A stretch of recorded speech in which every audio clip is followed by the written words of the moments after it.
What can a jewel heist teach us about how God appraises a soul? We'll chat about that in just a bit. Welcome to the show. I'm Daniel Dalp, and this is For Your Sunday Morning Drive. We're the short podcast with the goal of providing you some motivation, drive, and encouragement while you're on your way to worship or whenever you listen, and helping you recenter your mind on those spiritual things when life gets hectic. I want to wish you a happy new year. I'm really excited about what the show will bring this year. Lord willing, we have some exciting things in store. And I'm thankful that you're here to listen. Let's go ahead and kick off the first episode of 2026. This is episode 90, Incalculable Value. Let's go to church.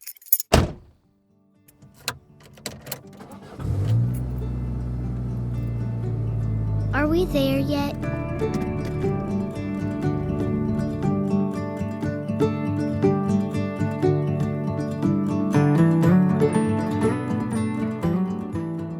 Back in October of last year, there was a jewel heist in Paris, and it made headlines. Both because of the high-profile nature of the location where the robbery took place, the Louvre, and because of what was stolen. Crown jewels from the Napoleonic era.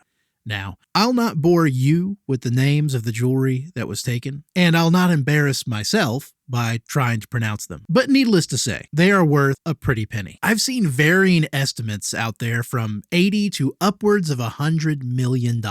But the phrase that really stood out to me on an article that I came across said that the treasure stolen was of incalculable value. In other words, it was priceless. And as I was revisiting these headlines in the last few weeks, I was trying to think if there's really anything I own, any physical object that I would describe as of incalculable value. And you know, I don't know that I do. Maybe you do. Maybe you have a prized possession that you value greatly. But I can almost guarantee that there will be a realistic dollar amount that we can slap on it. And most of us would be as disappointed with that number as the run-of-the-mill visitor to the Antiques Roadshow or on Pawn Stars. You see, we value things differently. Things, yes.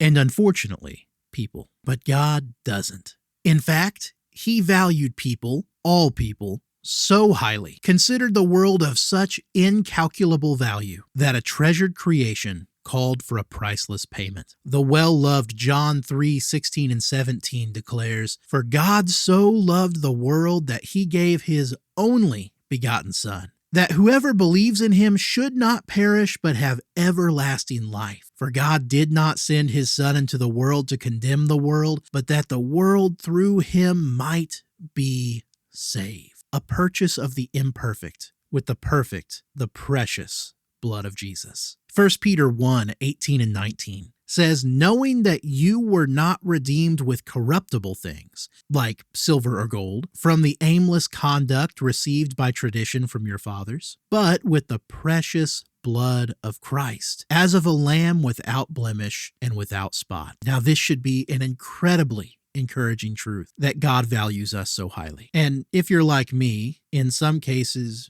you question your value often. And at the beginning of a new year, it's no different. Whether it's in those times of failure as a father, as a husband, as a servant, as a minister, it's incredibly uplifting to know that God sees those imperfections and still says, "Yes, I know they exist. You were and still are worth it. You are still of incalculable value to me because I sent what was most precious to me to redeem you." Romans chapter 5 verse 8 says, "But God demonstrates His own love towards us in that while we were still sinners, Christ died for us." I hope that changes how you think about yourself. I hope it changes how you think about the God that sent and the Christ who came. And I hope it changes how you think of every other person around you, because Jesus died for them too. And we forget that. We forget that they are also of incalculable value to God. Maybe that's why it's easier for us to hate or war against others instead of join the fray for their souls. In times where patience runs short and our wells of compassion often run dry, let's be thankful that the wellspring of the blood of Christ is ever flowing. And when we realize how undeserving we are, maybe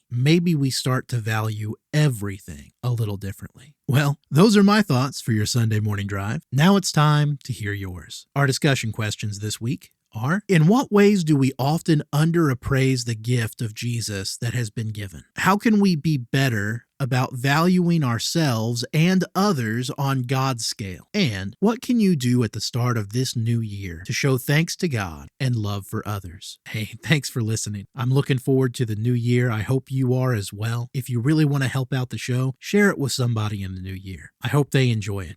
I hope you enjoy it, and I'll see you Sunday.